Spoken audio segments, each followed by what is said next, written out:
नमस्कार, मैं हूं आशीष और आप देख रहे हैं आशीष कॉमर्स क्लासेस। मेरे प्रिय साथियों, हम लोग अपने वीडियोस में चर्चा कर रहे थे इनकम टैक्स की। इस वीडियो में हम लोग विस्तार से समझेंगे कि किसी भी व्यक्ति का निवास स्थान क्या होता है। इसके अलावा हम लोग 2 वीडियो और देखेंगे, उसमें हम लोग समझेंगे दूसरे वीडियो में कि किसी भी हिंदू अविभाजित परिवार का निवास स्थान, और तीसरे वीडियो में समझेंगे कि किसी भी फर्म, व्यक्तियों के समूह तथा कंपनी का निवास स्थान क्या होता है। तो हम लोग समझते हैं कि किसी भी व्यक्ति का निवास स्थान कैसे होता है, क्या होता है। किसी भी व्यक्ति के निवासी स्थिति के निर्धारण संबंधी निम्न शर्तें हैं, और वे शर्तें कौन कौन सी हैं उसको हम लोग देखते हैं। किसी भी व्यक्ति की निवासी स्थिति की गणना करने के लिए व्यक्ति को 2 श्रेणियों में रखा जाता है। यानी यहाँ पे कहा गया है कि अगर हमको किसी भी व्यक्ति की निवासी स्थिति की गणना करनी है तो उसको हमें 2 श्रेणियों में रखना पड़ेगा। पहला है निवासी यानी रेजिडेंट, और दूसरा है अनिवासी यानी नॉन रेजिडेंट।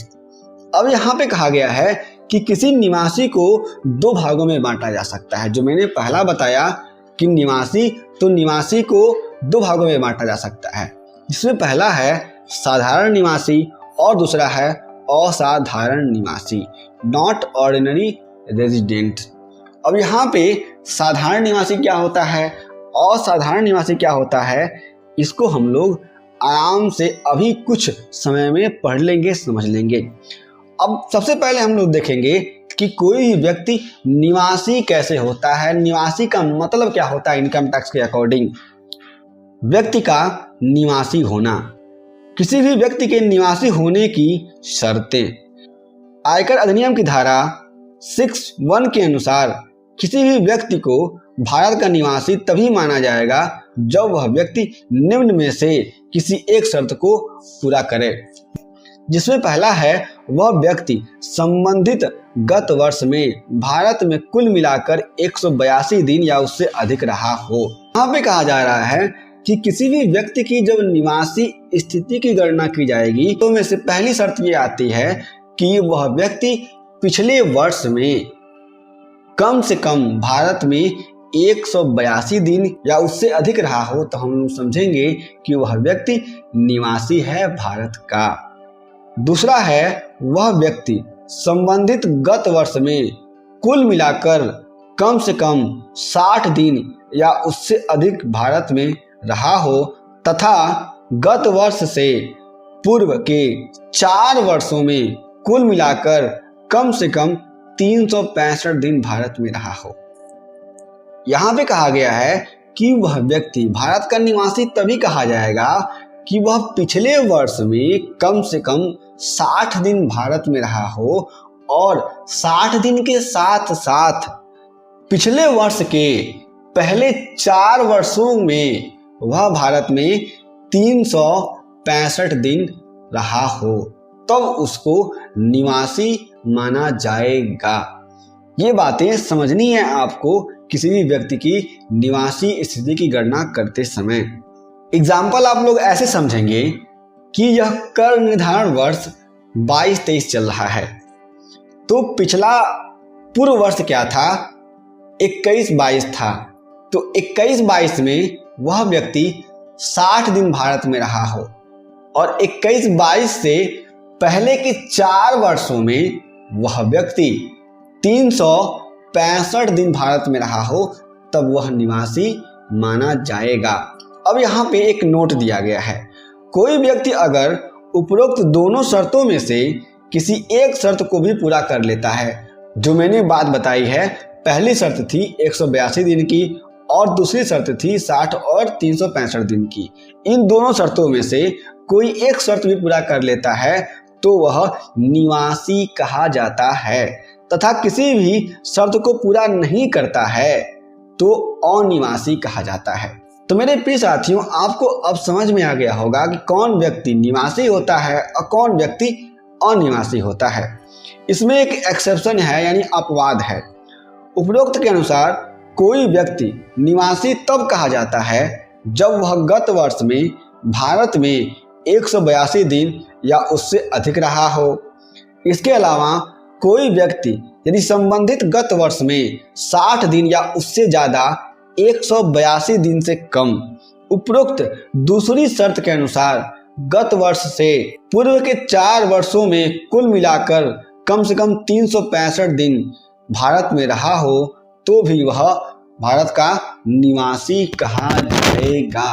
तो इस बात को भी समझना है, किसी भी व्यक्ति के निवासी स्थिति की गणना करते समय।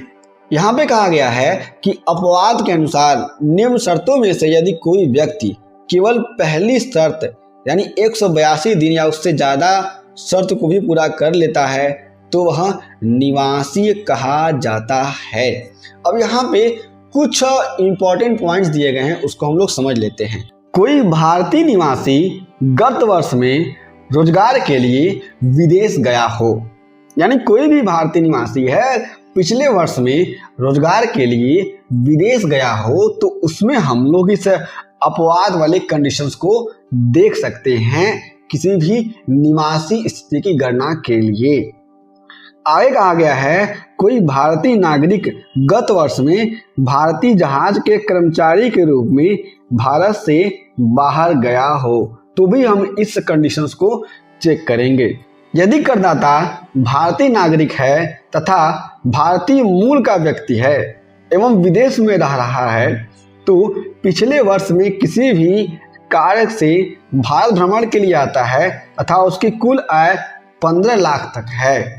लेकिन यदि उस करदाता की कुल आय 15 लाख से अधिक है तो वह निवासी उस शर्त में माना जाएगा कि वह व्यक्ति संबंधित गत वर्ष में भी कुल मिलाकर कम से कम 120 दिन या अधिक भारत में रहा हो तथा गत वर्ष से पूर्व के 4 वर्षों में कुल मिलाकर कम से कम 365 दिन भारत में रहा हो। तो इस कंडीशंस में हम इस बात को चेक करते हैं, यानी पिछले वर्ष में वह 120 दिन भारत में रहा हो और उस पिछले वर्ष से 4 वर्षों को मिलाकर के वह 365 दिन भारत में रहा हो तब उसको हम लोग मानेंगे कि वह निवासी है। तो इस तरह से किसी भी व्यक्ति की निवासी स्थिति की गणना होती है और जो व्यक्ति निवासी नहीं होता है उसको हम लोग अनिवासी मान लेते हैं। मैं आपको यहाँ पे बता देना चाहता हूँ कि जो व्यक्ति निवासी होता है उसी पर टैक्स लगता है, जो अनिवासी व्यक्ति होता है उस पर कभी भी हमारे भारत में इनकम टैक्स के अनुसार टैक्स नहीं लगता है। अब हम बात करते हैं किसी भी व्यक्ति के साधारण निवासी या असाधारण निवासी होने के संबंध में। भारतीय आयकर अधिनियम की धारा 6 के अनुसार यदि कोई निवासी जो हमने ऊपर पढ़ा है निम्न 2 शर्तों को पूरा कर लेता है तो वह निवासी साधारण निवासी कहा जाएगा, अन्यथा असाधारण निवासी। हमने देखा है कि निवासी कौन होता है, तो यदि वह व्यक्ति निवासी बन जाता है तो उस कंडीशंस में 2 शर्तों को देखा जाता है कि वह साधारण निवासी है कि असाधारण निवासी है। तो साधारण निवासी के लिए यहाँ पे 2 शर्तें दी गई हैं, इन दोनों शर्तों को पूरा करना जरूरी है। पहला कहा गया है कि वह व्यक्ति पिछले 10 गत वर्षों में से 2 या उससे अधिक वर्षों तक भारत का निवासी रहा हो, यानी वह व्यक्ति पिछले 10 वर्षों में कम से कम 2 वर्ष भारत का निवासी रहा हो तो हम समझेंगे कि वह साधारण निवासी है। और उसके साथ साथ वह व्यक्ति पिछले 7 गत वर्षों में 730 या उससे अधिक दिनों तक भारत में रहा हो या ठहरा हो, तब इन दोनों शर्तों को मिला करके हम लोग देखते हैं कि वह व्यक्ति साधारण निवासी है या नहीं है। यहाँ पे नोट लिखा गया है कि उपरोक्त दोनों शर्तों को पूरा करने के बाद कोई निवासी साधारण निवासी बन जाता है, अन्यथा असाधारण निवासी कहा जाता है। मेरे प्रिय साथियों, इस वीडियो में हमने जाना और उसमें हम लोगों ने समझा कि किसी भी व्यक्ति की निवासी स्थिति क्या होती है। अगले वीडियो में हम लोग समझेंगे कि हिंदू अविभाजित परिवार की निवासी स्थिति क्या होती है, उसको हम लोग अच्छे से समझेंगे। यदि आपके पास कोई भी प्रश्न है इस वीडियो से जुड़े हुए तो आप हमें जरूर बताएं उन सभी प्रश्नों का उत्तर या तो हम लोग वीडियो के माध्यम से दे देंगे या फिर अपनी वेबसाइट पर आर्टिकल के माध्यम से आपको समझा देंगे विद एग्जाम्पल्स। तो यदि आपके पास कोई प्रश्न है तो हमें जरूर पूछिए। हम फिर से मिलेंगे एक नए वीडियो के साथ, तब तक के लिए जय हिंद।